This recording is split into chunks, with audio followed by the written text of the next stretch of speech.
There's only one thing worse in this universe. That's no Aunt Jemima's at all. Aunt Jemima's without Aunt Jemima syrup? That's ridiculous. Yes, I agree. That is ridiculous to be eating pancakes or waffles without syrup. Not a good taste. Hello, welcome to another episode of This, That, and the Other, and I'm very excited to be doing this one today. It's a history of Aunt Jemima. How many of you grew up eating Aunt Jemima pancakes, waffles, and other various products made by the Quaker Oats company that owns Aunt Jemima? I remember as a kid always wanting Aunt Jemima. Well, I love the waffles, and I do remember the syrup being around 1968. It debuted in 1966 when I was reading, and I read around on the internet trying to get some history of this image of Aunt Jemima. This right here is the image I remember as a kid that was on Aunt Jemima products. And here's another example right here of Aunt Jemima. And this is what the current Aunt Jemima looks like. They finally modified it to the one I showed, the first one I showed you was considered racist and just kind of didn't go with the times anymore, so they modified the image of Aunt Jemima. The original image was drawn by the artist H. Gene Miller, or painted, and Aunt Jemima is owned by Quaker Oats.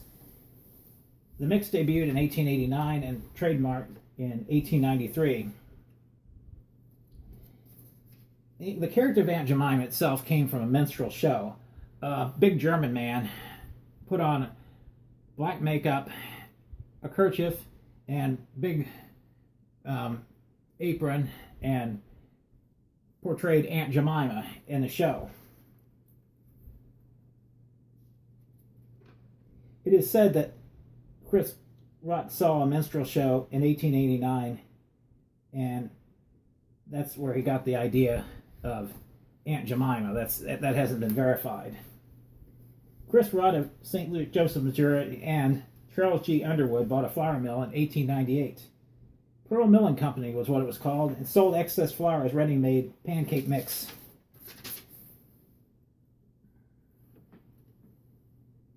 Rutt came up with the idea of the Aunt Jemima character to sell the pancake mix. Unfortunately, he was unable to make his project work and sold to Randolph Truett Davis Milling Company in St. Joseph's in 1890.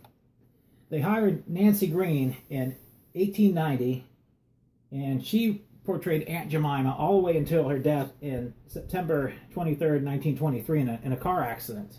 So she was the original Aunt Jemima. She was at an 1893 Columbian Expo in Chicago, and the slogan for Aunt Jemima at the time was Eisen Town, honey. She remained Aunt Jemima. Davis Company was renamed Aunt Jemima Mills in 1913 and sold to Quaker Oats in 1926.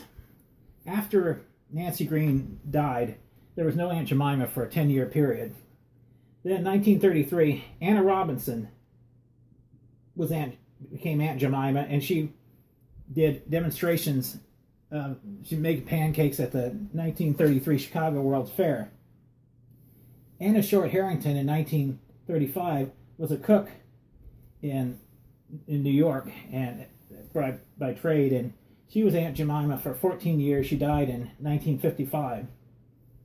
Ethel Ernestine Harper was a 1950s Aunt Jemima, and she was a traveling Aunt Jemima as well.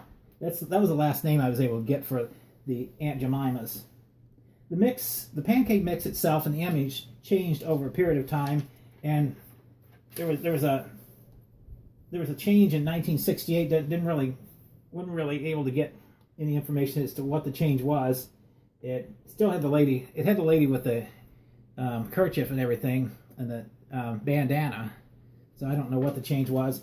Now, 1989, the 100th anniversary of the product, that was the big change. No bandana, a modern-looking woman with earrings, much different image from what Aunt Jemima looked like at first.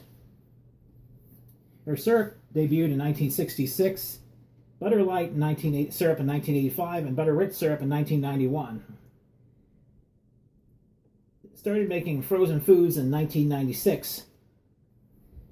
From another source, I read that there was also that from 1930 to 1942 there was a radio show called the Aunt Jemima Radio Show, and it was voiced by Tess Gardella, a white woman. The another source I found, the Aunt Jemimas were Nancy Green, Anna Robinson, Edith Wilson. Edith Wilson apparently was, I guess, in the Aunt Jemima commercials in the 1950s. I've never actually seen one. Rosie Lee Moore Hall and Aileen Lewis, those were the Aunt Jemimas. I wasn't able to get any information on the current image of Aunt Jemima, who that is, or anything on that, but that's basically what I was able to get on the history of Aunt Jemima. And like I said, I'm pretty excited to get to do this one. I do remember the image, and I want to try to look at some more images in the future and try to get history on them as well. But I mean, Aunt Jemima, that's a very iconic image. It's product's been around a lot. Great tasting product. People love it. It's loved by many.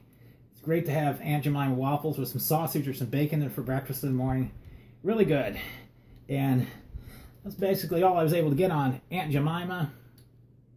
Like, subscribe, share. Looking for a partner to help me do this show. As always, thanks for watching.